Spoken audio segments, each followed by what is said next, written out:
മക്കളെ പെർഫോമൻസ് മാറ്റി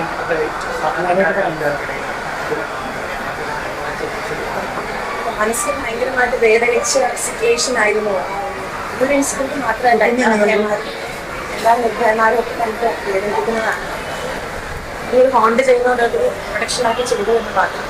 എന്നാൽ കഴിയുന്ന ഒരു കലാകാരി ഒന്നും എനിക്ക് ചെയ്യാൻ പറ്റില്ല. എൻ്റെ തപ്പത്തിലേക്ക് വന്നിട്ടുണ്ടായിരുന്നു. മൊത്തത്തിലൂടെ എനിക്ക് പറയാൻ പറ്റുന്നത് ഇനിയെങ്കിലും അങ്ങനത്തെ അമ്മമാർ ഉണ്ടാകാതിരിക്കട്ടെ, അമ്മമാർ ഉണ്ടാകാതിരിക്കട്ടെ എന്നുള്ള ആ ഒരു ചിന്തയിൽ മാത്രം ചെയ്തതാണ്. തീർച്ചയായിട്ടും ഓരോ പ്രാവശ്യം പെർഫോം ചെയ്യുമ്പോൾ തന്നെക്കൊണ്ടാണ് പെർഫോം ചെയ്യാറുള്ളത്. അത് പ്രേക്ഷകർക്ക് കാണുമ്പോൾ അത് മനസ്സിലാവുന്നതാണ് അമ്മമാർ പറയുന്നത്, അവർ പറയുന്നത്. സന്തോഷം വളരെ സമാധാനം വേണം പറയാൻ. എല്ലാ അച്ഛനമ്മമാർക്കും പെൺമക്കളുള്ളവർക്ക് മാത്രമല്ല, ആൺകുട്ടികളുള്ള അച്ഛനമ്മമാരും കൂടി ആൺകുട്ടികളോട് പറഞ്ഞ് മനസ്സിലാക്കണം, നിങ്ങളുടെ സഹോദരിയാണ്, നിങ്ങളുടെ ഏറ്റവും പ്രിയപ്പെട്ട ആളാണ്, അവരെ വേദനിപ്പിക്കാൻ പാടില്ല എന്നുള്ളത് ആൺകുട്ടികളുടെ അമ്മമാർ പറഞ്ഞു കൊടുക്കുന്നതോട് ഞാൻ ഉദ്ദേശിക്കുന്നുണ്ട്.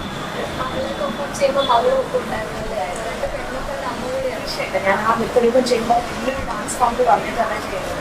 ഒരമ്മ അവതരിപ്പിക്കുന്ന നൃത്തമൊക്കെ മാത്രമല്ല, അമ്മ പറയുന്ന ഒരു വേദന, അമ്മയുടെ രോദനമാണ്, അമ്മയുടെ നിർഭയയുടെ